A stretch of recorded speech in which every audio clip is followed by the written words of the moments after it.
नमस्ते नित्यानंद जी, कैसे हैं? नमस्ते। आपका स्वागत है माया नगरी में। आज नित्यानंद जी के घर पे हम पधारे हैं, उनके निवास पे मुंबई में। बहुत बहुत धन्यवाद सर, टाइम देने के लिए। मेरा तो सौभाग्य आप आए। अभी आपकी नई पुस्तक आ रही है, उसका क्या जी। नाम है, शीर्षक क्या है? नई पुस्तक का नाम है कथा कुसुम सौरभम। अच्छा, इसका क्या मतलब है? कथा आप जानते हैं क्या है, कुसुम भी आप जानते हैं क्या होता है। कुसुम होता है फूल, हम्म। और सौरभ कहते हैं सुगंध को। कथा कुसुमम हम्म। श्रीमद् अंबिका दत्त व्यास जी की एक छोटी पुस्तक थी, अच्छा। जिसमें उन्होंने चौथी कक्षा के छात्रों को संस्कृत पढ़ाने के हेतु छोटी छोटी कहानियाँ लिखी थी। हम्म। ये कहानियाँ उनकी मूल रचनाएं नहीं थीं, ये कहानियाँ बहुत पुरानी पुरानी कथाएं हैं। जैसे कौवे और सियार की कथा, लोमड़ी और द्राक्ष की कथा, और कुछ तो इतनी पुरानी है ईसप की कहानी संग्रह में भी है। तो उन्होंने ये कथाएं लिखी थी छोटी छोटी, बच्चों को संस्कृत सिखाने के लिए। और कथा कुसुमम अर्थात कथाओं का फूल, यह उनकी पुस्तक का शीर्षक था। हम्म। तो मेरी पुस्तक का शीर्षक है कथा कुसुम सौरभम, कथा रूपी फूल की सुगंध। हम्म। इसमें उसका विस्तार किया है। तो इसमें आप संस्कृत, कथाएं जी, बताएंगे?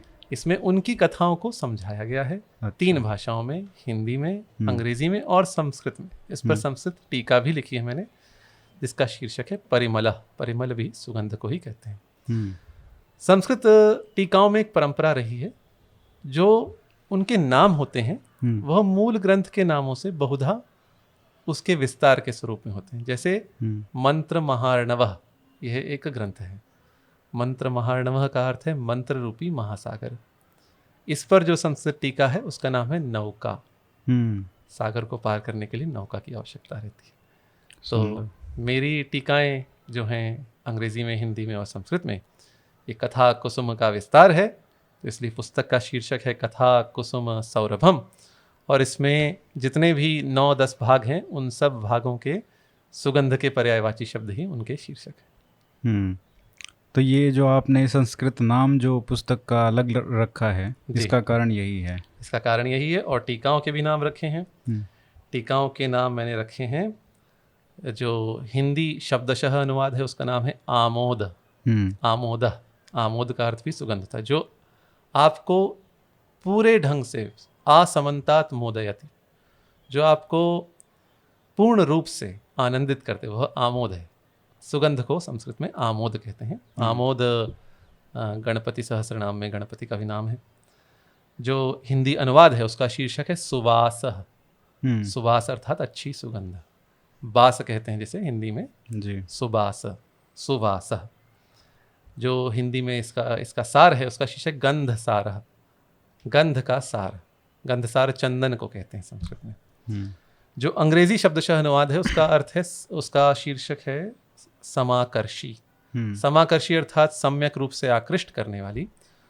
और यह शब्द होता है दूरगामी सुगंध के लिए समाकर्षी कहते हैं संस्कृत में, दूरगामी सुगंध को, जो बहुत दूर तक जाती है। तो अंग्रेजी भाषा दूर दूर तक बोली जाती है, इसलिए समाकर्षी। जो अंग्रेजी अनुवाद है उसका शीर्षक है निर्हारी। हम्म। यह भी अर्थ है दूरगामी सुगंध के लिए शब्द है इसका तो भी। अलग अलग आपने जी, नाम चुने हैं जी। इनके? अंग्रेजी में जो सार है उसका अर्थ है महक्कह। यह भी महकना जिसे कहते हैं, महक शब्द से हिंदी का, हम्म। संस्कृत में महक्कह है। संस्कृत में जो टीका है परिमला, यह मेरी पहली संस्कृत टीका है, मेरी लिखी हुई। अच्छा। और संस्कृत ग्रंथों को समझने के लिए टीकाओं की एक बहुत विस्तृत और विशद परंपरा रही है। जैसे हम शेक्सपियर को अंग्रेजी में पढ़कर अंग्रेजी में ही समझते हैं, हम्म। शेक्सपियर को हम अंग्रेजी में पढ़ते हैं, और उसका मॉडर्न इंग्लिश ट्रांसलेशन, क्योंकि शेक्सपियर के समय की जो अंग्रेजी थी वो आज की अंग्रेजी से बहुत भिन्न है। हम्म। जैसे हम गोस्वामी तुलसीदास जी की भाषा, जो अवधि पुरानी हिंदवी हिंदी जिसे कह लें आप, हम्म। उसको हम हिंदी में ही समझते हैं।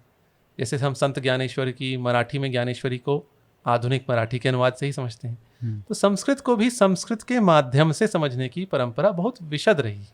हम्म। तो इसी हेतु मैंने संस्कृत में टीका लिखी, जिससे प्रारंभिक संस्कृत सीखने वाले जो छात्र हैं, जो अंबिका दत्त जी की पुस्तक थी वो 4ठी कक्षा के छात्रों के लिए थी, कहानी उन्हीं के स्तर की है। हम्म। और इसको संस्कृत में समझाकर संस्कृत के प्रारंभिक छात्रों का भाषा संस्कार दृढ़ हो, इस हेतु यह टीका लिखी गई है, जिसका नाम है परिमला। एक है इसमें विभाग घ्राण तर्पण, जो नासिका का तर्पण, इसको भी सुगंध के लिए घ्राण तर्पण शब्द है, जिसमें पंडित महेश झा कृत पद्यानुवाद है इन कथाओं के। फिर एक विभाग है गंध संस्कार, जिसमें मैंने छात्रों के लिए धातु रूप और शब्द रूप ये प्रत्येक अध्याय में जोड़े हैं। और अंततः घ्राण परीक्षा, अर्थात आपकी सुगंध की क्षमता, सुगंध को ग्रहण करने की क्षमता की परीक्षा, जिसमें प्रश्नोत्तरी है। तो 25 अध्यायों की ये पुस्तक है और लगभग 300 पृष्ठ की। यह प्रकाशित हो रही है वाराणसी चौखंबा क्लासिका, जो 150 बरस पुराना एक प्रकाशन संस्थान है चौखंबा। उस विशाल वटवृक्ष का नवीनतम कोपल है चौखंबा क्लासिका, और वहाँ से मेरी ये पुस्तक प्रकाशित हो रही है। इस पे हम विस्तार से चर्चा करेंगे जब पुस्तक आएगी। अभी समय है शायद, कितना समय कहेंगे आप? अभी हम आधा घंटा इस पर हो सकता है बात कर लें। नहीं, मैं कह रहा हूँ पुस्तक आने में तो आधा घंटा नहीं, पुस्तक आने में लगभग आप 2 मास पकड़ के चल लीजिए। पुस्तक अच्छा। तो हो चुकी है, इसका प्रागरूप संशोधन, प्रूफ रीडिंग इसकी चल रही है। अच्छा। और कुछ इसके चित्र बनने शेष हैं, आवरण पृष्ठ पर चित्र बनना शेष है, और इतना ही कार्य शेष है। तो जितना मैं समझ पाया हूँ, ये जो आप कहानियों के माध्यम से एक भाषा, जो संस्कृत भाषा है, मूलतः उसको आप समझाने का, उसको सिखाने का छात्रों को प्रयास है, एक बहुत अनोखा। जैसे हमने पहला जो अपना संवाद था, उसमें हमने थोड़ा सा इसको टच किया था कि कैसे संस्कृत से संस्कृत सीखी जा सकती है। तो ये आपने, मेरे ख्याल से जो आपका इसमें प्रयास है वो भी यही है कि बच्चों को ट्रांसलेशन की बजाय सीधा संस्कृत से संस्कृत सिखाया जाए। जी, जैसे हम किसी भी भाषा को सीखते हैं, कैसे सीखते हैं? भाषा हम सुनकर सीखते हैं, और जब सुनकर जो क्रिया होती है उसके पश्चात वो देखकर सीखते हैं। मैंने कहा जलमानया, तो कोई गया अंदर एक पात्र में पानी लेकर आया, तो आप समझ गए जलमानया का अर्थ है मेरे लिए पानी लाओ। इसको मैं ब्रिंग मी सम वाटर कह सकता हूँ, इसको मैं मेरे लिए पानी लाओ अथवा पानी लाओ कह सकता हूँ, अथवा इसको मैं कह सकता हूँ वारी आहर, जलम वारी दोनों संस्कृत के शब्द हैं। तो संस्कृत, किसी भी भाषा को सीखने के लिए पर्यायवाची शब्दों को सीखने की आवश्यकता होती है। उस शब्द का उसी भाषा में कैसे अर्थ किया जाए ये सीखने की आवश्यकता होती है, और यही सर्वश्रेष्ठ माध्यम है सीखने का। बिना किसी अनुवाद के, बिना किसी सबटाइटल के, उसी भाषा को उसी भाषा के माध्यम से सीखना। और जो इसमें पुस्तक में हिंदी अनुवाद है, अंग्रेजी अनुवाद है, उनसे इनमें सहायता मिलेगी। जो बालक एक भाषा अनुवाद के माध्यम से नहीं सीखता, छोटा बालक जब अपनी मातृभाषा सीखता है तो केवल शब्द सुनता है, शब्द का अर्थ समझता है और वही सीखता है। वही सर्वश्रेष्ठ विधि है भाषा को सीखने की। शब्द सुने, शब्द का अर्थ समझें, आत्मसात करें, और बिना अनुवाद के, बिना किसी सबटाइटल के आप उसको पकड़ लें। जैसे जैसे बालक बड़ा होता है, नई भाषाएं सीखने की क्षमता घटती जाती है। आधुनिक अनुसंधान कहता है 14-15 बरस की आयु के 14-15 बरस की आयु के पश्चात नई भाषा सीखने की क्षमता बहुत घट जाती है। जैसे आप, यदि कोई बालक, मैं जैसे गुजरात में पला बड़ा हुआ, मैं 6 बरस की आयु में गुजरात गया था। पिताजी वहाँ कार्यरत थे भारतीय कृषि अनुसंधान परिषद में। पिताजी की आयु तब लगभग 36-37 बरस रही होगी। पिताजी ने गुजराती नहीं सीखी, यद्यपि वो समझ सकते हैं, गुजराती समझ ली जा सकती है, हिंदी जो जानते हैं, गुजराती और मराठी भी थोड़ा अभ्यास कर समझ सकते हैं, परंतु वे बोल नहीं पाते, क्योंकि वे जब गए तब उनकी आयु 36 वर्ष की थी। उस वर्ष में नई भाषा सीखना बहुत कठिन होता है लोगों के लिए। मैं 6 बरस का था, और तब मैंने जब विद्यालय में नहीं पढ़ी, परंतु पड़ोस के लोग जो बोल रहे हैं, जो खेलते हुए बोल रहे हैं, जो यही पानी लाते हुए बोल रहे हैं, जो काम वाली बात कर रही है, ये सब सुनकर ही भाषा सीखी। इमिटेशन। जी। तो जो कथाएं हैं, कथाएं एक बहुत रोचक विधि है किसी भी भाषा को सीखने के लिए, विशेषतः संस्कृत को सीखने के लिए। संस्कृत सीखने के लिए बहुत बहुत अच्छी अच्छी पुस्तकें हैं। मैंने उल्लेख भी किया है अपने पूर्ववाक में। वामन शिवराम आप्टे की पुस्तक है the students guide to Sanskrit composition, अंग्रेजी में है, बहुत अच्छी पुस्तक है। संस्कृत स्वयं शिक्षक पंडित श्रीपाद दामोदर सातवलेकर की पुस्तक है, बहुत अच्छी पुस्तक है। नवीन अनुवाद चंद्रिका, बृहद अनुवाद चंद्रिका, ये अनेक पुस्तकें हैं। इन जो श्रेष्ठ पुस्तकें हैं, इनका अप्रोच थोड़ा, जो इनकी जो विधि है वह सिखाने पर आधारित है, थ्योरी को लेकर, सिद्धांत के आधार पर ये क्रिया हुई। हाँ, ये संज्ञा वही हमारा जो पद्धति रही है अभी तक भी, स्कूलों में भी अभी तक जो भी पढ़ाते हैं, हमने भी जैसे पढ़ा, वो सब यही है कि ये ऐसे क्रिया आएगी, इसमें ऐसे सेंटेंस बनेगा, लेकिन ये जो कहानी का माध्यम आपका है। पर आपने जब प्राथमिक विद्यालय में हिंदी पढ़ी थी तो पहले संज्ञा सर्वनाम पढ़े थे अथवा पहले कमला मेले चल मदन मेले चल पढ़ा था? आप स्मरण कीजिए। मुझे तो स्मरण है, पहली कक्षा में जो हिंदी की पाठ्य पुस्तक थी, कमल मेले चल, मदन मेले चल, कमला मेले चल, देख मेला देख। तब हमने संज्ञा नहीं पढ़ी, तब हमने सर्वनाम नहीं पढ़ा, तब हमने क्रियारूप नहीं पढ़ी, तब हमने विभक्ति चिन्ह नहीं पढ़े। सरल शब्दों में भाषा सीखी और फिर इसका व्याकरण पढ़ा। ये कहीं इसलिए तो नहीं क्योंकि हम सोचते हैं कि हिंदी जो है वो हमारे घर पे भी बोली जाती है, किसी न किसी माध्यम में, हिंदी ना हो उसकी ही भाषा, उससे जुड़ी हुई भाषाएं हैं जी।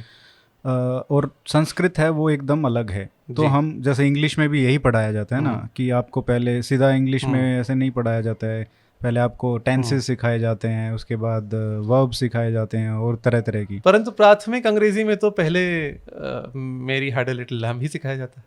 हाँ, वो पोएम्स वगैरह सब आ जाती हैं।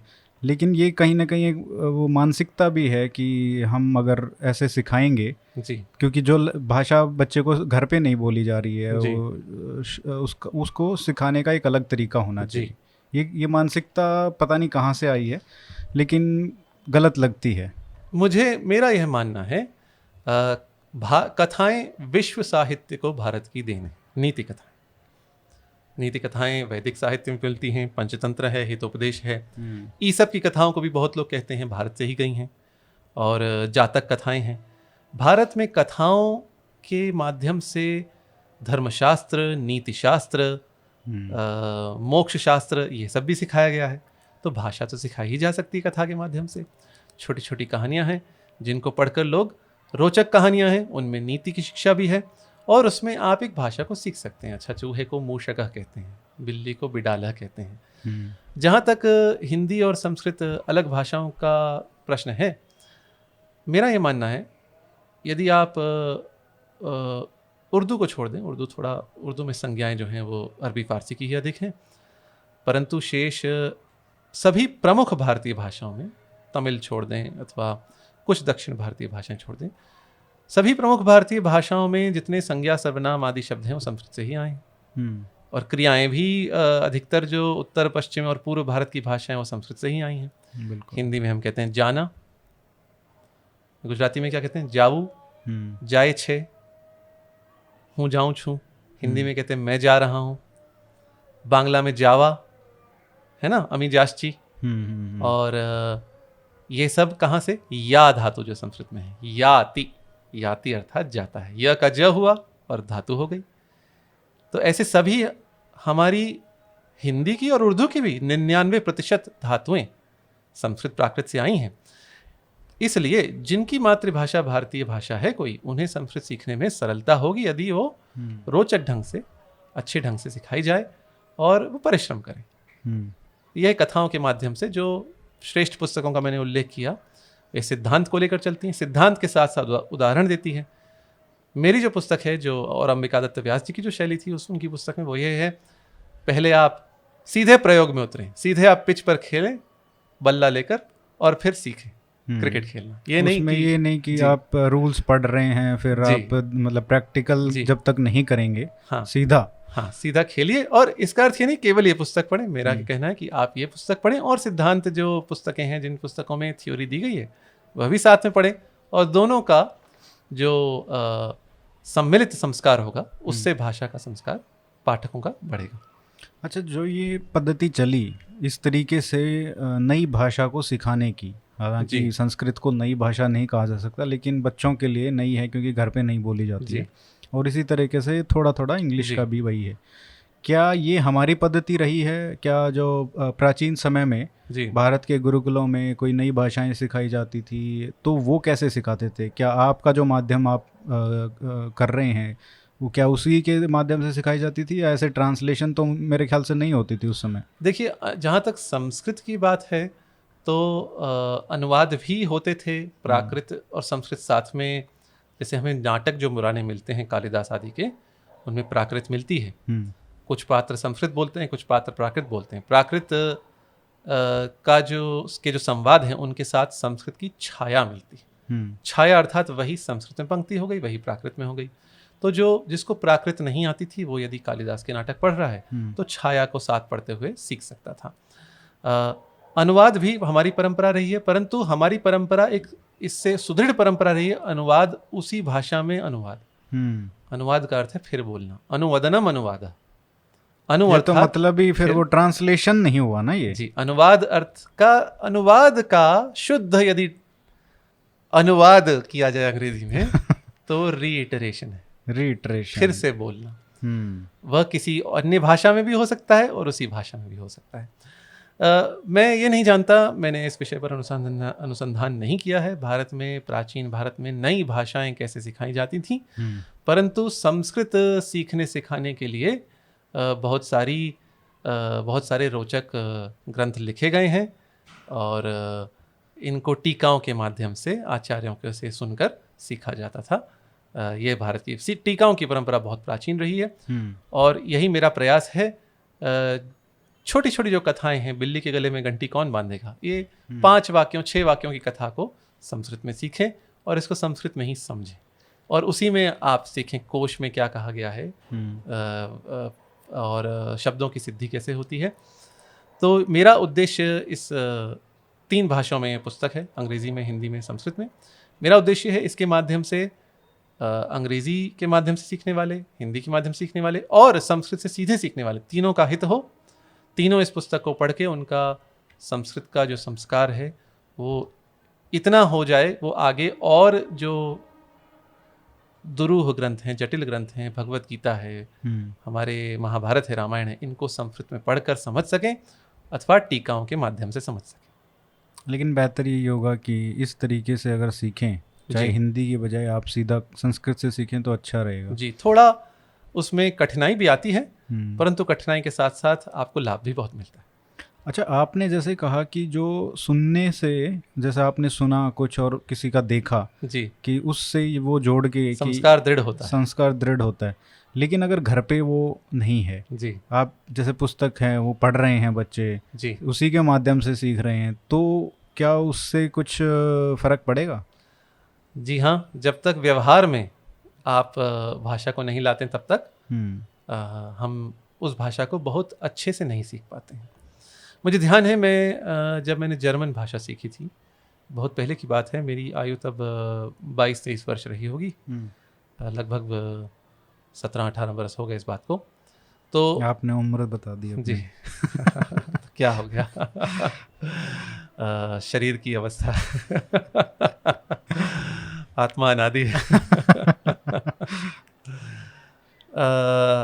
नायम भूत्वा कहते हैं ना भगवान श्री कृष्ण, ना उसको जला सकते हैं जी, आग जला सकती है, नायम भूत्वा भविता वा न भूया।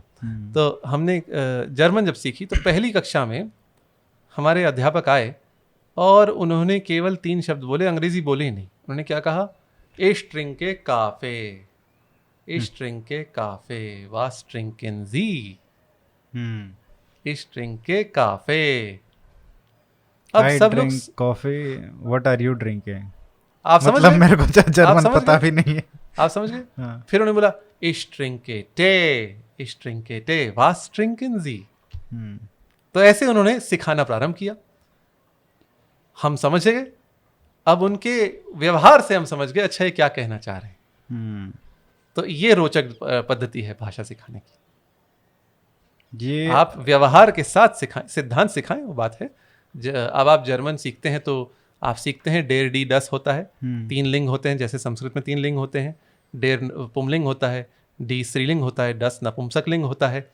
अब जैसे डस आउटो कहते हैं फोक्सवागन को कहते हैं डस आउटो, हाँ। और डस कैपिटल, ये कार्ल मार्क्स की पुस्तक है। हाँ, है ना? अच्छा, ये उससे आया। हाँ, ठीक, तो डे डी डस कहते हैं। वो सिखाए गए, परंतु साथ में व्यवहार। अच्छा, एक और बहुत रोचक बात मैं आपको बताता हूँ। जब मैं जर्मन सीख रहा था तब मैं IIM में था और मेरे साथ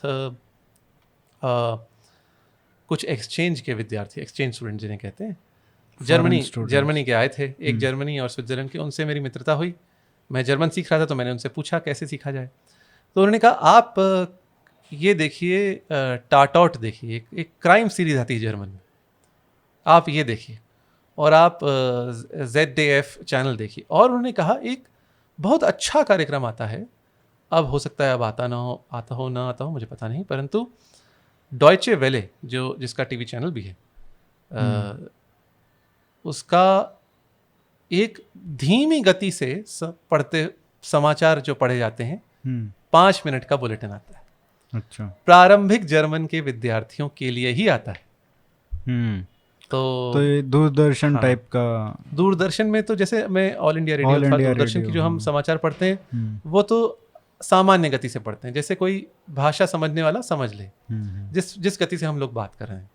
परंतु जो डॉयचे वेले का एक कार्यक्रम आता है, वह धीमी गति से समाचार पढ़ते हैं। उन्हीं के लिए है जो सीख रहे हैं, जो प्रारंभिक सीख रहे हैं। ये देखिए, सपोर्ट सिस्टम इस गति से पढ़ेंगे। आज प्रधानमंत्री गुजरात के 2 दिवसीय यात्रा पर गए, इस गति से समाचार धीरे धीरे पढ़ेंगे और उसकी ट्रांसक्रिप्ट भी रहती है, तो इससे प्रारंभिक विद्यार्थी पढ़ सकते हैं। ऐसा होना चाहिए भारत में। जो यद्यपि आजकल तो वीडियो पर भी बहुत सामग्री है, और आप देखें तो संस्कृत सीखने के लिए मैं एक बहुत अच्छी युक्ति बताता हूं, जिसको सीखने में हमारे श्रोताओं में, दर्शकों में जिसको सीखने की रुचि है। जो ऑल इंडिया रेडियो है, आकाशवाणी है, न्यूज़ ऑन एयर इनकी वेबसाइट है, जाल केंद्र है, उस पर प्रतिदिन जो संस्कृत का समाचार आता है, बुलेटिन आता है, वह स्थापित किया जाता है। आप इसको सुन सकते हैं। 10 मिनट का बुलेटिन रहता है, उसमें उसी दिन के समाचार रहते हैं। उस पे आप स्लो करके भी सुन सकते हैं। अब तो ऑप्शन है 0.25 पे सुन लो, हाँ, 0.5 पे सुन लो जी। तो ये आप सुनकर यदि आप प्रतिदिन सुनेंगे तो आपको जो विश्व में घटित हो रहा है उसके साथ आपको संस्कृत सीखने को मिलेगी। तो ये रोचक पद्धति। नई भाषा को सिखाने के लिए आप करंट अफेयर्स को ले लें, अथवा कुछ रोचक कहानियां को ले लें, अथवा कुछ अच्छा रोचक विषय ले लें। जैसे NCERT की पुस्तकों में जो अभिराज राजेंद्र मिश्र जी और अथवा ऐसे अच्छे कवियों ने भी छोटे छोटे बालकों के लिए छोटी छोटी प्यारी प्यारी कविताएं लिखी हैं, इनको ले लें। इनके माध्यम से संस्कृत सीखना सरल हो जाता है। आपने व्यवहार की बहुत अच्छी बात की कि जब तक व्यवहार में नहीं आएगा जी, तब तक बहुत ही मुश्किल है कि हम उसको आत्मसात कर पाएंगे जी। और ख़ासकर कि बच्चे जिनके घर में वो माहौल है नहीं जी। अभी न्यू एजुकेशन पॉलिसी का इम्प्लीमेंटेशन चल रहा है जी। काफ़ी बदलाव किए जा रहे हैं, प्रयास हो रहे हैं। क्या सरकार के स्तर पर क्या बदलाव आप सुझाव देंगे?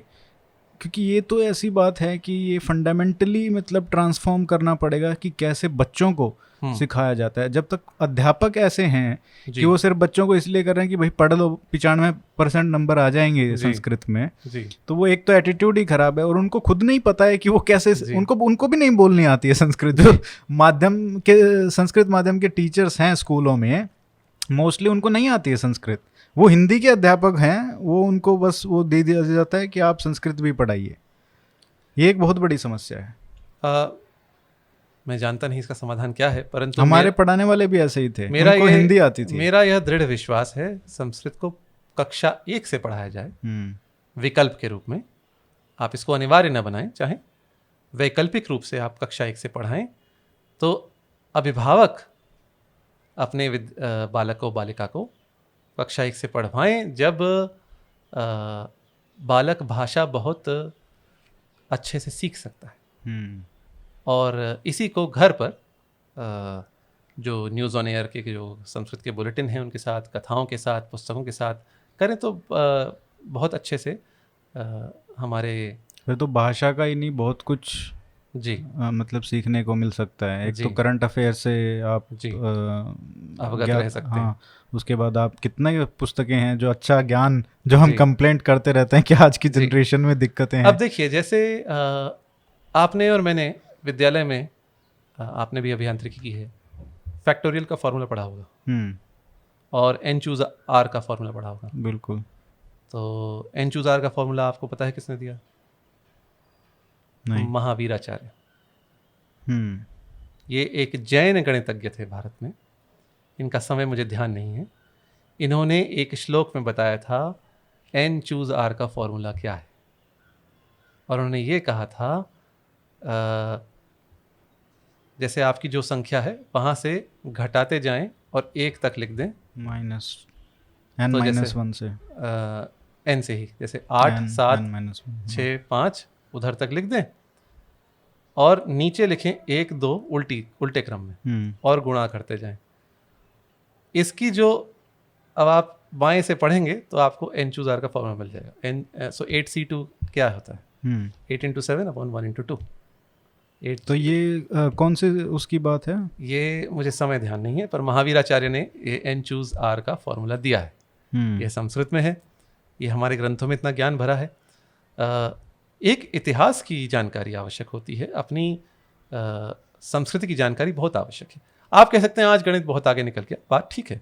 हम ये नहीं कह रहे गणित, आधुनिक गणित ना पढ़ें, और ये भी नहीं कह रहे हैं कि उसमें ही सब कुछ निकला, आगे भी निकलने के लिए वहां पे सब कुछ दिया हुआ है। नहीं, वह धारणा ठीक नहीं है। हम ये नहीं कह रहे आधुनिक विज्ञान न पढ़ें, पर जो अपना प्राचीन विज्ञान है, जो प्राचीन गणित है, जो प्राचीन भाषा है, संस्कृति है, उसका ज्ञान तो अवश्य होना ही चाहिए। किसी भी देश को, किसी भी जीती जागती संस्कृति को अपने इतिहास का ज्ञान होना चाहिए, और अपनी भाषा का, संस्कृत और प्राकृत और पाली और तमिल जो प्राचीन भाषाएं हैं भारत की, इनके माध्यम से ही हम भारत की प्राचीन संस्कृति को, भारत के प्राचीन इतिहास को समझ सकते हैं। और ये सिलेबस का जो पढ़ाने का तरीका है, मतलब इसको भी बदलना पड़ेगा, क्यूरिकुलम को बदलना पड़ेगा ना, क्योंकि अभी तो जो फोकस है वो रेजर शार्प उसी पे है कि इनको पहले वर्ब्स पढ़ाना है, पहले ऐसे क्रियाएं बतानी है, ये इस पे है, बोलने की उस पे नहीं है। लेकिन जब टीचर्स को ही नहीं आती तो वो बोलेंगे कैसे? पर बोलना सिखाया जा सकता है, ऐसा नहीं है, बोलना सीख सकते हैं। जो नाटकों का मंचन होता है, छोटी छोटी नाटिकाओं का मंचन कराया जाए और बुलवाया जाए कक्षा में, बोलना सिखाया जा सकता है। जो संस्कृत इतनी भी हमारे लिए कोई परदेशी भाषा तो है नहीं, कोई हमारे लिए कोई बहुत अनजानी भाषा तो है नहीं, क्योंकि हम अधिकांश संज्ञाएं तो समझ ही सकते हैं। जो बालकों के लिए जो कथाएं होती हैं, पुस्तकें होती हैं, उसमें अधिकांश संज्ञाएं हम समझ सकते हैं। यदि हम जो कोई व्यक्ति हिंदी अच्छी जानता है वह संस्कृत समझ लेगा कुछ ना कुछ। जो कोई व्यक्ति मराठी अच्छी जानता है, गुजराती अच्छी जानता है, क्योंकि इन भाषाओं का शब्द भंडार 90% तो आपका संस्कृत से आया। ये तो है। लेकिन अभी जो समस्या है, और उस पर हम मतलब आएंगे, कि वो बात वही है कि हिंदी की जो समस्या है या जो रीजनल लैंग्वेजेस हैं उनकी समस्या है। आपने कहा कि जो उनको अच्छे से जानता है वो तो समझ ही लेगा लेकिन दिक्कत यहाँ पे आ रही है कि बच्चों को मैं देख रहा हूँ कि 1-1, 2-2 साल के, 3-3 साल के, 4-4 साल के बच्चों से माँ बाप शुरू करते हैं इंस्ट्रक्शन इंग्लिश में। बहुत बुरी बात। तो वो जब 10 साल का होगा या स्कूल में जाएगा, 6 साल का, 7 साल का, वो क्या संस्कृत उससे कोई कनेक्ट नहीं रहेगा, अपनी भाषा से भी नहीं रहेगा, और संस्कृत का तो छोड़ ही दीजिए। नहीं, इस पर तो क्या कहा जाए, इस पर हम कर भी क्या सकते हैं? हम केवल परामर्श दे सकते हैं, हम केवल इस पर बल दे सकते हैं। जो करना है वो माता पिता को ही करना है, माता पिता को ही सोचना है। बालक को 3-4 भाषाएं तो आनी ही चाहिए। आप जब तक, अब जितने लोगों से आप बात कर सकते हैं उतनी आपकी शक्ति अधिक है, जितने लोगों तक आपकी पहुंच है उतनी आपकी शक्ति अधिक है। आज आप देखिए, बात चल रही, आज की बात करूं तो यशराज भी तेलुगु और तमिल में मूवी बना रहे हैं, और दक्षिण भारत वाले भी हिंदी में बना रहे हैं। क्यों बना रहे हैं? तो ज़्यादा लोगों तक पहुंचने के लिए, अधिक लोगों तक पहुंचे बात। Economies of scale. जितने लोगों तक आप बात अपनी पहुंचा पाएं, उतने आप प्रभावशाली वक्ता हैं, उतने आप प्रभावशाली लेखक हैं, उतने आप प्रभावशाली व्यक्ति हैं। इसलिए आजकल नेता भी सभी स्टेट्स का कुछ ना कुछ सीखने की कोशिश करते हैं लैंग्वेज। मोदी जी की आप जितनी निंदा करें, एक प्रशंसनीय बात उनकी है, वह ये है जिस राज्य में जाते हैं उस राज्य की भाषा में कुछ प्रारंभिक वाक्य बोलते हैं। तो महाराष्ट्र में जाएंगे तो मराठी में बोलेंगे, मराठी तो बोल ही लेते हैं, गुजराती तो उनकी मातृभाषा है ही। और जहाँ जहाँ जाएंगे, कर्नाटक जाएंगे तो कर्नाटक कन्नड़ा में बोलेंगे। बिल्कुल। आपको ध्यान होगा सुषमा स्वराज जब चुनाव लड़ी थी सोनिया गांधी के विरुद्ध बेल्लारी से, तो कन्नड़ा सीखी थी और कन्नड़ा में भाषण बोले दिए थे धारा प्रवाह में, और फिर भी हार गई बेचारी। हार गई, परंतु प्रयास आप देखिए, प्रयास तो बहुत अच्छा किया। जबकि सोनिया गांधी तो बिना पत्र के हिंदी भी नहीं बोल पाती है ना। आप देखिए जो एक पहुंच है नरेंद्र मोदी की प्रधानमंत्री की, उसका कारण यही है, वह लोगों तक उनके माध्यम से, उनकी भाषा से पहुंचने का प्रयास करते हैं।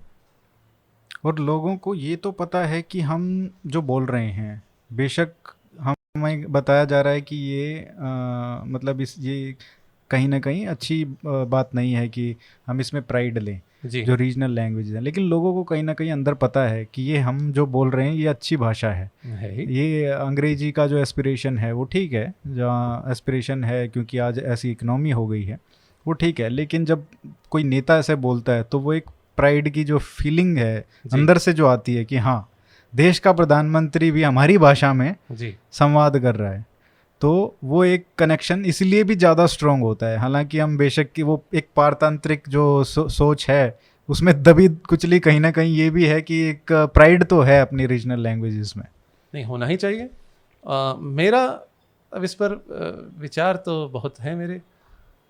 हम आज स्वतंत्रता का अमृत महोत्सव मना रहे हैं, परंतु हम यदि उसी में ही देख लीजिए आप आज़ादी किसी भी आज़ादी का मना रहे हैं, स्वतंत्रता का नहीं मना रहे हैं। स्वतंत्रता का नहीं मना रहे हैं, अमृत महोत्सव स्वतंत्र नहीं हुए ना अभी तो तो वो एक अच्छी टिप्पणी भी है। एक मृतक मर जाए तो आप उसको कब तक ढोएंगे। फारसी भाषा जो थी ये मुगलों के समय आधिकारिक भाषा थी। भारत में आज कहीं भी आप चले जाएं, FIR लिखवा दें, जो हिंदी भाषी प्रांत है वहाँ FIR लिखवा दें। यूपी में भी कितने पुराने फारसी और उर्दू तो का क्या कहा जाए, फारसी अरबी के शब्द हैं जो किसी साधारण मुसलमान को भी ना समझ में आए, बिल्कुल उर्दू के जानकार को समझ में ना आए, चले आ रहे हैं। पुलिस वाले को छोड़ के, और जो वकील होगा शायद पुलिस वाले को भी संभवतः समझ में आए, नहीं वो ट्रेन हो जाते हैं। मेरे दोस्त हैं एक दिल्ली पुलिस में, वो बता रहे थे कि मतलब वो ऐसे कि तुमको ये पता है इसको ऐसे बोलते हैं, इसको ऐसे बोलते हैं। मैं कहा भाई हमको कुछ समझ में नहीं आ रहा है, तुम क्या बोल रहे हो। अब ये आप देख लीजिए, जब भारत में मुगल शासन आया अथवा जब दिल्ली की सल्तनत का शासन आया, तब कहीं ना कहीं गिरफ्तार शब्द आया होगा भारत में। तो क्या सब लोग समझते थे पहले दिन? नहीं। तो ये शब्द कैसे प्रचलित हुआ? शब्द ऐसे प्रचलित हुआ, जिसका शासन था उसने कहा जितने भी जहां जहां लेखा जोखा होगा, जहां लिखा जाएगा, जहां किसी को कारावास में डाला जाएगा तो गिरफ्तार शब्द का प्रयोग होगा लिखा पढ़ी में। तो धीरे धीरे वह शब्द सामान्य भाषा में आया। सबने अपने आप तो नहीं स्वीकार कर लिया, अपने आप समझ भी नहीं लिया, परंतु आज भी हम गिरफ्तार ही बोल रहे हैं। क्यों? हमारे प्राचीन धर्मशास्त्रों में, नीति शास्त्रों में बहुत अच्छा शब्द है आसेध। आसेध का शब्द है किसी को निरुद्ध करना, लीगल रेस्ट्रेंट जिसे कह सकते हैं। और आसेध के प्रकार थे, जैसे एक कालासेध है, कालासेध अर्थात कुछ समय के लिए किसी को निरुद्ध करना। एक है स्थानासेध, किसी स्थान पर निरुद्ध करना, जिसे हम कह सकते हैं हाउस अरेस्ट भी कह सकते हैं। एक है प्रवासासेध, घर पर निरुद्ध करना, वो हाउस अरेस्ट है। स्थानासेध अर्थात किसी एक स्थान पर किसी को रोक देना। और कर्मासेध, किसी विशेष कर्म को करने के लिए किसी को रोकना। कारावास, आसेध, ये शब्द क्यों नहीं अब प्रचलित? हमारे स्वतंत्र भारत में इनका प्रयोग क्यों नहीं हुआ? भाषाई सुधार क्यों नहीं हुआ? क्यों अभी तक जो प्राथमिकी लिखी जाती है उसमें ताजराते हिंद और पता नहीं क्या क्या कैसे कैसे। जब मैं ये नहीं कह रहा हूँ, केवल मैं नहीं कह रहा हूँ, दिल्ली के माननीय उच्च न्यायालय ने कहा है, दिल्ली के माननीय उच्च न्यायालय ने कहा है, दिल्ली में जो पुलिस विभाग में FIR आदि में जो इतने पुराने शब्द जो किसी की समझ में नहीं आया, उनका प्रयोग क्यों चल रहा है? आज़ादी का अमृत महोत्सव अब बना रहे हैं। और ये बात तो रेवेन्यू रिकॉर्ड्स जो होते हैं ना जी, उसमें भी बहुत देखी है। और ये खसरा नंबर और आप पता नहीं देखिए, क्या क्या। ये केवल उत्तर भारत की बात नहीं है, आपको दक्षिण भारत में भी मिलेगा। क्योंकि वो समान सिस्टम हो गया ना। हाँ, उन्होंने वहां पे गए टीपू जब सुल्तान के समय कर्नाटक और मैसूर प्रदेश में ये फारसी अरबी के बहुत शब्द प्रचलित हुए। तो आज भी वहाँ आप आधिकारिक कुछ देखें। अच्छा, ये रबी खरीफ भी तो वही है ना? हाँ जी, जी। फिर ये तो ऑफिशियल जो केंद्र सरकार जो MSP देती सरकार है। शब्द केंद्र भारत 75 वर्षों में सरकार का विकल्प नहीं ढूंढ पाया। सरकार तो फारसी का शब्द है। सरकार भी? हाँ, अरे मोदी सरकार, अब की बार मोदी सरकार, मोदी प्रशासन, मोदी शासन। आप देखिए, और ये केवल भारत की बात नहीं है, ये महाराष्ट्र हो, कर्नाटक हो, इन सब स्थानों में इस पर मैं चर्चा कर चुका हूँ। केवल मुझे लगता है कुछ एक राज्यों को छोड़ दें, ओडिशा को छोड़ दें और तेलंगाना का छोड़ दें, वहाँ पे क्या यूज होता आंध्र को अथवा तेलंगाना, इनमें प्रशासन, हाँ, जिला, जनपद, क्यों नहीं, जनपद उत्तर प्रदेश में जनपद बोला जाता है, पर आप जिला, जिला ये बोलते, ये क्यों? हम एक तहसील, आप बताइए, क्या हमारे पास शब्द नहीं है? देखिए, जो वस्तु ऐसी है जो हमारे पास थी नहीं, वो बाहर से आई, तो उसके लिए विदेशी शब्द अपनाने में कोई समस्या नहीं। तरबूज है, बाहर से आया, ठीक है, तरबूज का आप तरबूज बोलिए, मुझे कोई समस्या नहीं। चाय बाहर से आई है, कुछ लोग कहते हैं उत्तर पूर्व भारत में थी पहले, परंतु अधिकतर लोग मानते हैं चीन से आई है। तो चाय शब्द को मुझे कोई आपत्ति नहीं है, चाय को आप चाय बोलिए बाहर। हाँ, मतलब ये दिखाता है कि हमारा सिर्फ विरोध करने की वजह से विरोध नहीं है जी, कि ये एक सेंस है बात का। हाँ। कि जो कोई ऐसा नहीं है कि जो भी बाहर से आया उसको रिजेक्ट कर रहे हैं। जो शब्द हमारे पास हैं उनका प्रयोग क्यों नहीं, और स्वतंत्र भारत में क्यों नहीं? स्वतंत्रता कब आएगी? मैं कह रहा था मुझे ध्यान, कर्नाटक में जन्म का जो प्रमाण पत्र होता है, वहाँ पे स्थायी निवास को, परमानेंट एड्रेस के लिए कायम शब्द, खायम लिखते हैं। कायम जो शब्द है फारसी अरबी कायम है ना, वो वहाँ भी आप देखें तो मैं बता रहा हूँ, बैंगलोर में लिखा रहता है मुख्य रस्ते, अड्ड रस्ते, रास्ता शब्द फारसी का।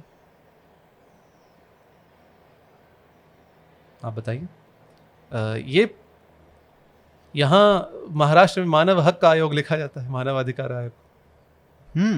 हाँ, ये तो मानव अधिकार तो सब जगह मानवीय हक, और तेलुगु में हक्कुलू। आधिकारिक भाषा में ये सब प्रयोग है। आधिकारिक भाषा में क्यों होनी चाहिए? एक स्वतंत्रता तो एक आपकी सांस्कृतिक स्वतंत्रता होनी चाहिए। वहां तक पहुंचे नहीं है। वहां तक क्यों नहीं पहुंचे? भाषाई सुधार होने चाहिए। किसी को कोई जैसे जो शिवाजी ने, जो महाराज ने जो किया, किसी को तो विचार करना है। और ये जब तक शासन नहीं करेगा तब तक आज जनता अग्निवीर अग्निपथ बोल रही है, करोड़ों लोग बोल रहे हैं, लाखों लोग बोल रहे हैं। क्यों बोल रहे हैं? उस योजना का नाम रखा गया। आज नहीं तो टूर ऑफ ड्यूटी बोलते हैं। आज स्वच्छ भारत सब लोग बोलते हैं, जानते हैं, है ना। तो जब तक आधिकारिक लेखों में, आधिकारिक भाषा में इन शब्दों का प्रयोग नहीं होगा, तब तक जनता तो वही बोलती रहेगी जो कुछ पीढ़ियों पहले हमने सीखे। और वो भी क्यों सीखे? क्योंकि किसी आक्रांता ने गिरफ्तार शब्द का प्रचलन करवाया। हमारे यहाँ तो नहीं था गिरफ्तार शब्द। तो जो शब्द हैं हमारे पास, उनके लिए संस्कृत मूलक, प्राकृत मूलक, तमिल मूलक शब्दों का विकल्प होना चाहिए। कम से कम जो रीजनल लैंग्वेजेस के चैंपियन बनते हैं, कम से कम वो तो शुरुआत कर ही सकते हैं कि भाई आप वैसे तो कहते हो कि हिंदी थोप रहे हैं हमारे ऊपर, या संस्कृत थोपी जा रही है, कम से कम उसको तो हटाओ जो उर्दू थोपी गई है या जो फारसी के शब्द थोपे गए हैं। मैं थोपने पर मुझे समझ में नहीं आता, आप भाषा कैसे थोप सकते हैं किसी पर? आप कैसे थोप सकते हैं? वो जब स्टेट कुछ सेंटर कुछ बोलता है, मैं इस पर एक बात कहना चाहूँगा, और हो सकता है कुछ लोगों को ये बात बुरी लगे, हो सकता है कुछ लोग इस बात से चिढ़ जाएं, हो सकता है कुछ लोग इस बात पर मेरी बहुत भर्त्सना करें, पर मैं ये कहूँगा, कर्नाटक में कितने लोगों की मातृभाषा कन्नड़ा? आंकड़ों के अनुसार 65% अथवा 70%, इससे अधिक नहीं। शेष 30% पर क्या कन्नड़ा थोपी नहीं जा रही? कन्नड़ा में क्या तुलु नहीं बोली जाती? उत्तर कर्नाटक में क्या मराठी नहीं बोली जाती? और बेंगलोर के पास जो गांव है वहाँ क्या तमिल नहीं बोली जाती? तो कहीं ना कहीं प्रत्येक राज्य तो थोपा जा रहा है, प्रत्येक राज्य कुछ ना कुछ तो थोप रहा है। जो सीमावर्ती क्षेत्र हैं उन पर हम आदिवासियों पर क्यों भाषाएं थोप रहे हैं? वो तो बोलते ही नहीं थे जो आदिवासी भाषाएं हैं, अब हम कितनी भाषाओं को औपचारिक भाषा बना सकते हैं? ममता बनर्जी ने 6 भाषाओं को बनाया बंगाल में, उर्दू को, गुरुमुखी को उन्होंने तो तुष्टीकरण के चलते कर दिया। ममता बनर्जी भी जब जाती हैं हिंदी बहुल बंगाल में जो क्षेत्र, चुनाव क्षेत्र, तो हिंदी बोलती हैं। यहाँ शिवसेना महाराष्ट्र में हिंदी में होर्डिंग लगाती, शिवसेना ही नहीं, बृहन मुंबई म्यूनिसिपल कॉर्पोरेशन, महानगर पालिका भी लगाती। आप वो डीएमके वाले भी लगाने लग गए अब तो हिंदी में पोस्टर। और चेन्नई में कुछ जगह जयललिता जब उत्तर प्रदेश में चुनाव प्रचार करती हिंदी बोलती। तो मुझे थोपने का कोई अर्थ समझ में नहीं आता। थोपने का क्या अर्थ क्या है? यदि आप कहें कि आप अपनी भाषा मत बोलो और हिंदी बोलो तो ये थोपना हुआ, हाँ मैं मानता हूँ। यदि कोई आपसे अनुरोध कर रहा है आप हिंदी सीख लें, आपका लाभ है, तो इसमें क्या? तो ये तो महात्मा गांधी ने किया था। महात्मा गांधी ने दक्षिण भारत में नागरी प्रचारिणी सभा, हिंदी प्रचारिणी सभा की स्थापना की थी, और अभी तक चलती आ रही है। उसके आजीवन अध्यक्ष रहे थे वो, और आज भी हिंदी दक्षिण भारत हिंदी प्रचार सभा आज भी काम कर रही है। तमिलनाडु में आज भी लोग हिंदी सीख रहे हैं, स्वेच्छा से सीख रहे हैं, उन पर तो कोई नहीं थोप रहा है। तो लोग बिना थोपे सीखते हैं, और जिनको नहीं सीखना वो थोपने पर भी नहीं सीखेंगे। ये है। परंतु मेरा ये कहना है कि भारतीय भाषाओं को एक दूसरे से, मेरा यह मानना है, एक दूसरे से कोई भय नहीं है। भारतीय भाषाओं को आज भय है अंग्रेजी से। आज जो आपने बात कही, अभिभावक अपने बालकों को केवल अंग्रेजी ही सिखा रहे हैं, अंग्रेजी में ही वार्तालाप कर रहे हैं, अंग्रेजी में ही सोच रहे हैं। वो कैसे मान्य है? ये तो ये देखिए ना, आप कहते हैं कि ना तुम्हारी ना मेरी, ना कन्नड़ा ना हिंदी, ना तमिल ना हिंदी, ना मलयालम ना हिंदी, इसको बीच वाली ले आओ, अंग्रेजी को ठीक है, मैं अंग्रेजी को बना दो। ठीक है, उनका विचार हो सकता है, पर मैं इस पे कहता हूँ एक विवाद हुआ था बीच में, कुछ कन्नड़ा के अभिनेता किच्चा सुदीप ने कुछ बोल दिया। हाँ, उन्होंने कहा Hindi is no longer our national language. मेरा ये प्रश्न है, नो लॉन्गर का क्या अर्थ है? तो इसका क्या वे मान रहे पहले थी, और पहले थी तो कब थी, और नो लॉन्गर तो कब ना हुई? क्या एक मूवी चलने से national language no longer national language हो गई? उस पर कुछ अजय देवगन ने बोला, फिर उसकी किसी ने निंदा की, उसकी किसी ने। मैं कहता हूँ दक्षिण भारत के लोग भी जब मुंबई आते हैं तो कितने प्रतिशत मराठी सीखते हैं? ये प्रश्न है, खुला प्रश्न है, इसका लोग सोचकर उत्तर दें। जब ये कौन सा लोग नहीं है क्या प्रोपोर्शन? कौन सा चलचित्र आया था ये अल्लू अर्जुन का, पुष्पा। जब जब ये लोग मुंबई आए थे तो वीडियो बहुत लोगों ने देखा था, अल्लू अर्जुन, रश्मिका, ये सब लोग बोल रहे थे। तो क्या बोले? हम पहली बार बॉम्बे आए, हमारी हिंदी अच्छी नहीं। आपने मराठी तो नहीं बोला? जब मुंबई तो महाराष्ट्र की राजधानी है। आपने ये तो नहीं कहा मराठी अच्छी नहीं है। आपने मराठी में तो नहीं मूवी रिलीज। तो ये तो सभी लोग जानते ही हैं, हिंदी जो है भारत को जोड़ने वाली भाषा है, इससे किसी का विरोध नहीं है। एक भाषा भारत को जोड़ रही है, तो इसको आप एक संपर्क भाषा के रूप में, आप भले इसको राष्ट्रभाषा ना कहें, संविधान तो राजभाषा कहते हैं। राजभाषा तो रॉयल लैंग्वेज होती है, नेशनल लैंग्वेज तो होती नहीं है। राजभाषा क्या है? Royal language. तो उसका विरोध यूं होता है क्योंकि जब सेंटर का कोई डायरेक्शन है जी, तो वो अगर मान लीजिए ऑफिसर है, कोई पोस्टेड है सेंटर का, वो उस भाषा में बात करेगा जो राजभाषा है, या उसमें कम्युनिकेट करेगा, लेकिन वो लोगों को इसलिए आप देखिए जो आईएएस ऑफिसर हैं उनको तो स्थानीय भाषा सिखाई जाती है, बिल्कुल सीखते हैं। आईएएस ऑफिसर, आईपीएस ऑफिसर जो हैं, अधिकारी जो हैं, अफसर ऑफिसर का ही तो आईएएस आईपीएस ये अधिकारी जो हैं प्रशासनिक सेवाओं में, ये तो राज्य की भाषाएं सीखते हैं और उसी में काम करते हैं। आप बेंगलोर चले जाएं, आप कॉटन पेट चले जाएं, आप चिकपेट चले जाएं, वहाँ मारवाड़ी लोग धड़ल्ले से कन्नड़ा बोलते, बता ही नहीं सकते कि आप ये कन्नड़ा है या नहीं है। और हो सकता है जो कन्नड़ा भाषी है वो पहचान जाए ये इनकी दूसरी भाषा है, पर वो तो बोलते हैं व्यवसाय के लिए। बिल्कुल, क्यों नहीं बोलते? तो जो व्यवसाय करता है वो सीखता है। जिसको जितनी आवश्यकता होती है, जिसको जितना अवसर मिलता है वो कर सकता है। परंतु मेरा ये कहना है, जो इतना विरोध होता है हिंदी का, तो उन लोगों को यह भी सोचना चाहिए, जब कर्नाटक से उत्तर भारत अथवा पश्चिम भारत की तो बात क्या कहें, अन्य दक्षिण भारतीय क्षेत्रों से भी जो बेंगलोर में आकर रहते हैं वो सभी तो कन्नड़ा नहीं सीखते, तमिल भाषी तो नहीं सीखते, मलयालम भाषी तो नहीं सीखते। मैं बेंगलोर में रहा हूँ, बता रहा हूँ, अपना अनुभव बता रहा हूँ। मैं एक बार ये जो भाजी मार्केट गया कुछ लेने, तो मैं तब थोड़ी थोड़ी सीखी थी, येष्टु रुपये, तो वो भाजी वाली ने बोला हनियरडू, तो मैं एक क्षण के लिए रुक गया, हनियरडू तो बोलती 12। उसको अच्छा लगा, मैंने उसकी भाषा में पूछा और उसकी भाषा को समझने का प्रयास लगा, मुझे अच्छा लगा, उसने मेरी भाषा में 12 बोल दिया, मैंने 12 रुपए दिए, वह भी प्रसन्न है, मैं भी प्रसन्न हूँ। इसमें क्या आपत्ति है लोगों को? ये बात तो सही है कि... परंतु सोचने की बात ये, भाजी वाली भी 12 जानती है। मैं बेंगलोर 2004 की बात बता रहा हूँ, रेलवे स्टेशन से बाहर निकला, वहां ऑटो होना सर, ऑटो होना सर, हिंदी बोल रहे हैं। भले ही मेरे मुंह पर तो नहीं लिखा मैं कहां से आ रहा हूं, मैं तो गुजरात से भी हो सकता हूं, मैं बंगाल से भी हो सकता हूं, परंतु ऑटो वाला भी हिंदी बोल रहा है। ये बहुत अच्छे इंटरेस्टिंग बात आपने बताई कि जो विरोध हो रहा है। मैं एक और अनुभव बताता हूं। मैं गया था चेन्नई। हाँ, चेन्नई में थोड़ा कम होगा यूएस का वीज़ा। हाँ। तो मेरा यह स्वभाव है, मैं जाता हूं कहीं भी तो कोई टैक्सी वाला होता है तो मैं पहले पूछ लेता हूं, आप हिंदी जानते हैं, नहीं जानते? नहीं जानते तो मैं उसकी जिसको जैसी सुविधा हो। तो मुझे यूएस एम्बेसी जाना था वीज़ा के लिए, ये 2007 की बात है, मुझे आज तक ध्यान है।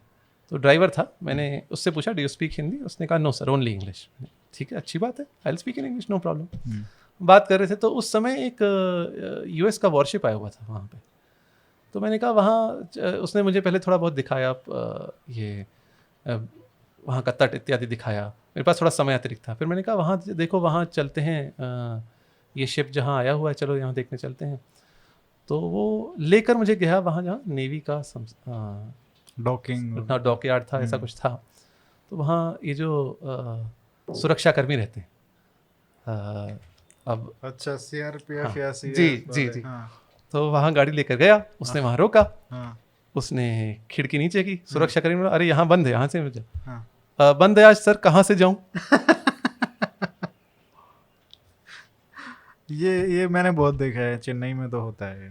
तो ये है ना जिसे कहते हैं, तमिलनाडु में जिसे कहते हैं it's an open secrets, only half of London knows it. ये सब लोग जानते ही हैं, हिंदी समझते ही, अधिकांश लोग समझते ही हैं। जब टैक्सी ड्राइवर समझता है, जब भाजी वाला समझता है, जब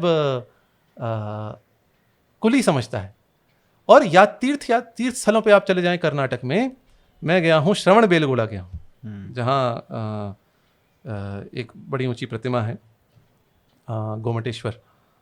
वहाँ श्रवण बेलगोला में जैसे ही बस रुकती है, वहाँ जो पानी बेच रहे हैं, जो कोल्ड ड्रिंक बेच रहे हैं, ये सब बेच रहे हैं, वो तो स्थानीय लोग हैं, सब आके ले लो पानी ले लो। आप देखिए, संपर्क भाषा है ही, लोग जानते हैं।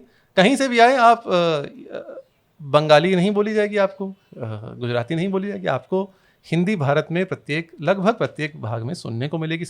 मैं अभी कुछ दिन पहले त्रिवेंद्रम गया था, तिरुवनंतपुरम गया था, वहाँ हिंदी बोलते हैं, समझते हैं। मलयालम, ये मलयाली लोग तो बहुत अच्छे से जानते हैं, कन्नड़ा वाले भी बहुत अच्छे से जानते हैं, जानते हिंदी हैं। को। भले बस तमिल में जैसा आपने बताया ना वैसा ही है।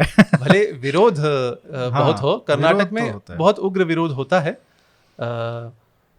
परंतु समझते हैं, समझ लेते हैं, ऐसा नहीं और है। काफ़ी मतलब बैंगलोर में तो आप जाओ तो बहुत hospitable, very welcoming people, Karnataka के तो बहुत, हाँ, ये तो मतलब अलग है उनका। जी नहीं, वो ये जनमानस तो सब जगह, सब स्थानों पर एक ही है, लोग आपका स्वागत करते हैं।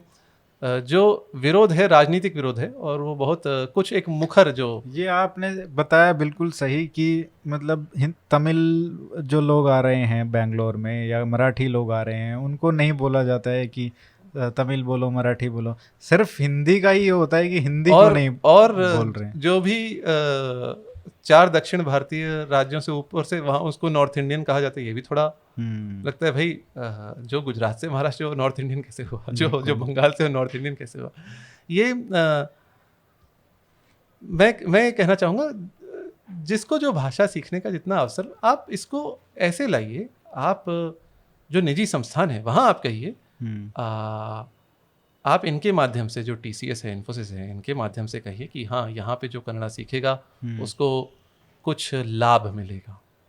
तो आप देखिए पैसे के लिए लोग बहुत कुछ करते हैं। लेकिन आपने ये जो बताया ना कि गिरफ्तारी जैसे है, या ऐसे बहुत सारे शब्द हैं, चाहे लीगल लैंग्वेज में हैं, चाहे रेवेन्यू के डिपार्टमेंट में यूज़ हो रहे हैं जी, उन डॉक्यूमेंट्स में सालों से, दशकों से, तो वल्द बिन ये सब, हाँ ऐसे शब्द सुपुत्र सुपुत्री के स्थान पर ये। और जैसे आपने बताया कि स्वच्छ भारत और ये इस तरीके के अग्निपथ, अग्निवीर, ये ऐसे शब्द भी आ रहे हैं प्रयोग में जी। तो सरकार या स्टेट कितना बड़ा रोल प्ले कर सकती है, ये एक बहुत बड़ी बात दिखाता है कि एक वहाँ पे सिस्टम है, एक आप बदल सकते हैं स्टेट को यूज़ करके, सरकार को यूज़ करके धीरे धीरे। लेकिन अगर वो भी नहीं हो पा रहा है तो ये तो बेयर मिनिमम है। प्रशासन को सोचना यह चाहिए, प्रशासन यदि सोचता है तो सोचना यह चाहिए हम किस दिशा में जा रहे हैं। जब भारत स्वतंत्र हुआ तो संविधान में इसका प्रावधान था, हिंदी भारत की राजभाषा हो, संघ की राजभाषा हिंदी होगी, उसकी लिपि देवनागरी होगी, और हिंदी को और आगे बढ़ाने के लिए हिंदी को बढ़ाया जाएगा आगे, दिशा निर्देश जो हैं, और संस्कृत से और अन्य भारतीय भाषाओं से शब्दों को लेकर इसको समृद्ध किया जाए। क्या भारतीय शासन अथवा जो प्रशासनिक विभाग हैं वे कर रहे हैं? यदि कर रहे हैं तो आज भी FIR फारसी में कितने शब्द FIR आदि में और विधिक लेखों में और जो राजस्व के लेख हैं इनमें क्यों हैं? क्या आज तक किसी को यह सुझाई नहीं दिया इनको रोका जाए, इनका प्रचलन रोका जाए और नए शब्दों को प्रचलित किया जाए? क्यों नहीं? होना चाहिए।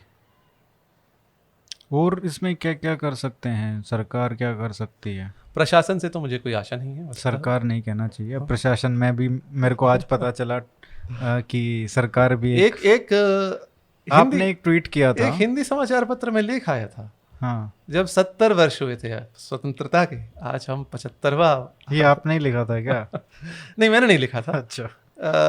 लेख आया था 70 वर्ष में भी सरकार का विकल्प नहीं खोज पाया भारत। अच्छा।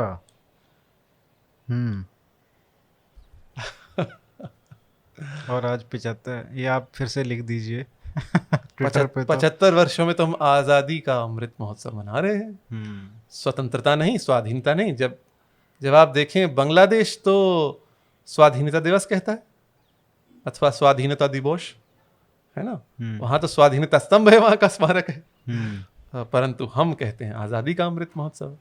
ये देखिए, मुझे उर्दू से मेरा विरोध नहीं है। उर्दू का बुलेटिन भी आता है ऑल इंडिया रेडियो पर, उसमें आप उर्दू सुने तो अच्छी उर्दू बोली जाती है। हुकूक और फराइज क्या होते हैं? हुकूक और फराइज अधिकार और कर्तव्य।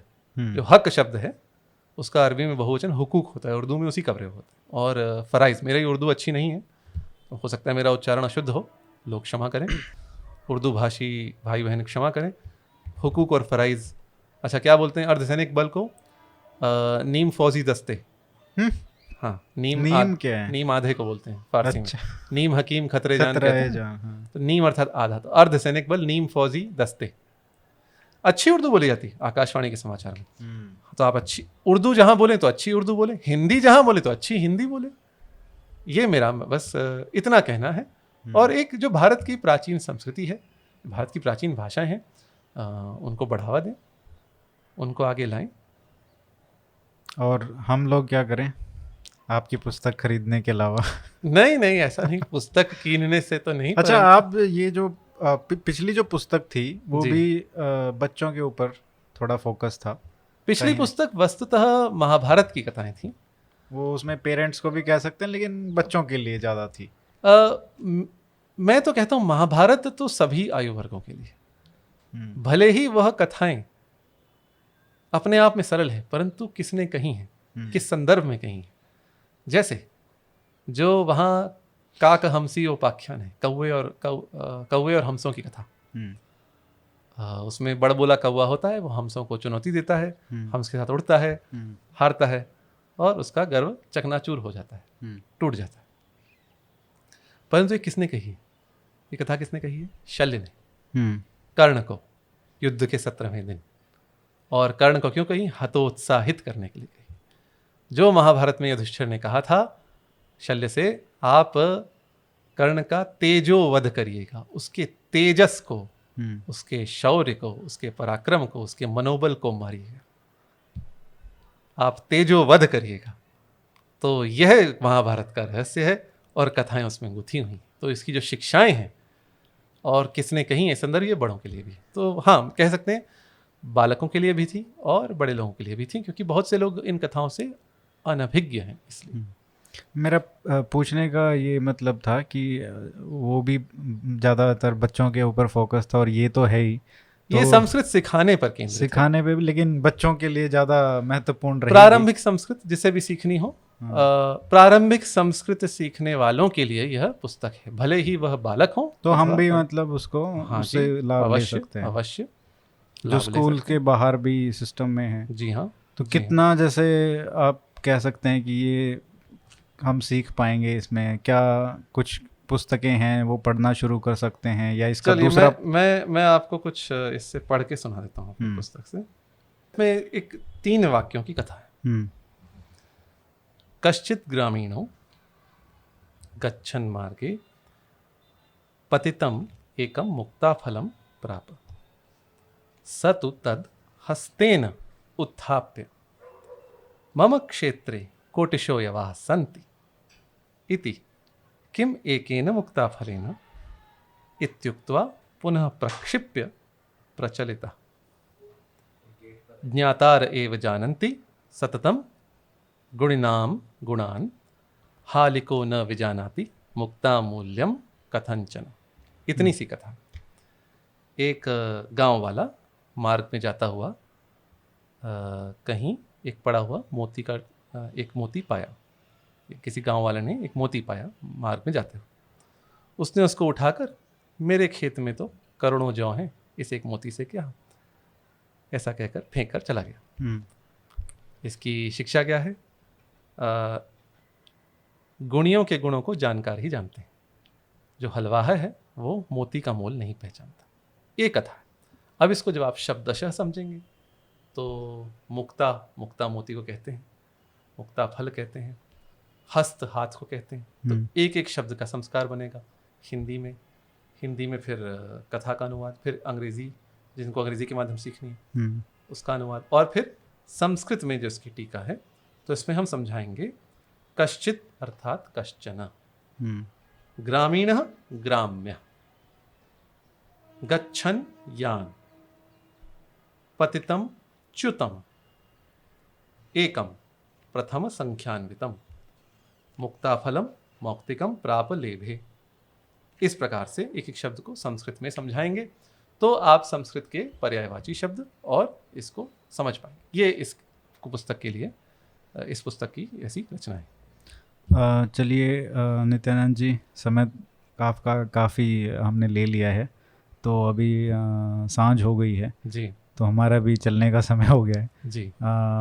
यहाँ पे बुलाने के लिए, समय देने के लिए बहुत बहुत धन्यवाद जी। और जब आप दिल्ली आएँ तो अवश्य मिलें जी, स्टूडियो में आएँ। बहुत बहुत धन्यवाद सर, थैंक यू।